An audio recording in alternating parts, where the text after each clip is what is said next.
வணக்கம்மா.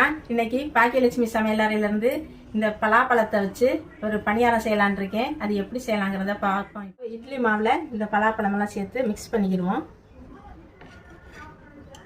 அரைச்சி வச்ச பலாப்பழம், கொஞ்சம் தேங்காய் துருவல், ஏலக்காய் தூள், இது சுக்கு பொடி,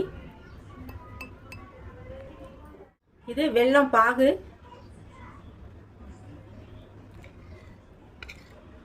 இதெல்லாம் மிக்ஸ் பண்ணிடலாம்.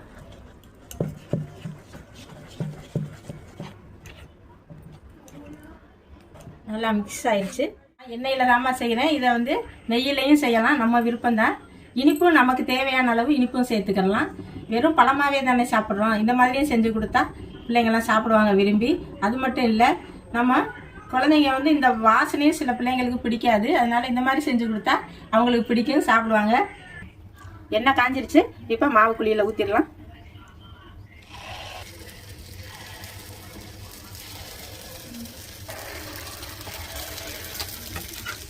ஊற்றியாச்சுமா.